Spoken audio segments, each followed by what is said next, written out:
নবীগঞ্জে বৃক্ষরোপণ ও চারা বিতরণ কর্মসূচি 2025 অনুষ্ঠিত মানবতার সেবায় নিবেদিত ইন্সপায়ার ফাউন্ডেশনের উদ্যোগে এবং যুক্তরাজ্য প্রবাসী বিশিষ্ট সমাজসেবক ও ফাউন্ডেশনের চেয়ারম্যান জনাব আব্দুল মতিনের অর্থায়নে নবীগঞ্জে বৃক্ষরোপণ ও ফলজ বনজ চারা বিতরণ কর্মসূচি 2025 সফলভাবে অনুষ্ঠিত হয়েছে। নবীগঞ্জ উপজেলার নজির মিয়া সরকারি প্রাথমিক বিদ্যালয়ের শতাধিক শিক্ষার্থীর মধ্যে ফলজ ও বনজ চারা বিতরণ করা হয়। শিক্ষার্থীরা চারা হাতে নিয়ে পরিবেশ রক্ষার শপথ নেন এবং আগামী প্রজন্মের জন্য সবুজ বাংলাদেশ গড়ার অঙ্গীকার ব্যক্ত করেন।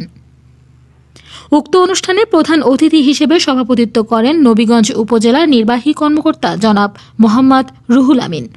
বিশেষ অতিথি হিসেবে উপস্থিত ছিলেন জনাব শাহ ফরিদুল ইসলাম ফরিদ, সভাপতি জাতীয় পার্টি নবীগঞ্জ উপজেলা এস.এম. তাজুল ইসলাম, সাধারণ সম্পাদক বাংলাদেশ প্রেস ক্লাব নবীগঞ্জ উপজেলা মোহাম্মদ সোহেল আহমেদ, প্রধান শিক্ষক তাহিরপুর বালিকা সরকারি প্রাথমিক বিদ্যালয় হাফিজ কারি কামাল উদ্দিন, প্রধান শিক্ষক বাচকাসারা হাফিজিয়া মাদ্রাসা মাওলানা লুৎফর রহমান, প্রিন্সিপাল দারুল হিকমা মাদ্রাসা তিমিরপুর। অন্যান্য অতিথিদের মধ্যে উপস্থিত ছিলেন জনাব সুব্রত দাস, প্রধান শিক্ষক সরকারি প্রাথমিক বিদ্যালয় মোহাম্মদ আব্দুল আমিন, সহ সভাপতি স্বপ্নের ছায়া সামাজিক সংগঠন হবিগঞ্জ সৈয়দ আকমুল হোসেন, সহ সভাপতি জাতীয় পার্টি ইমাম মাওলানা সোহেল আহমেদ, জয়তারা জামিয়া মসজিদ নবীগঞ্জ মোহাম্মদ আবুল কালাম মিঠু ও আবু হুরায়রা মামুন, যুগ্ম আহ্বায়ক যুবদল নবীগঞ্জ উপজেলা মোহাম্মদ আব্দুল আওয়াল জাহাঙ্গীর বক্ত চৌধুরী, প্রধান শিক্ষক কানাইপুর সরকারি প্রাথমিক বিদ্যালয়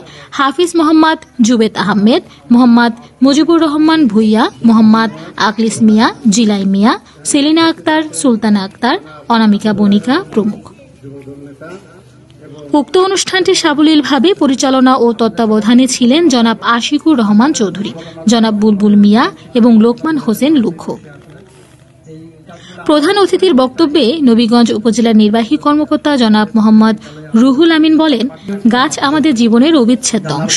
প্রতিটি মানুষ যদি অন্তত একটি করে গাছ রোপণ করে তবে পরিবেশ রক্ষা এবং জলবায়ু পরিবর্তনের মোকাবেলায় তা গুরুত্বপূর্ণ ভূমিকা রাখবে।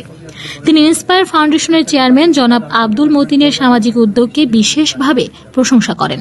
আয়োজকদের পক্ষ থেকে জানানো হয়, শিক্ষার্থীদের মধ্যে পরিবেশ সচেতনতা বৃদ্ধি এবং সবুজ বাংলাদেশ গড়া এই কর্মসূচির মূল লক্ষ্য। তারা ভবিষ্যতে এমন সামাজিক কার্যক্রম অব্যাহত রাখার অঙ্গীকার ব্যক্ত করেন।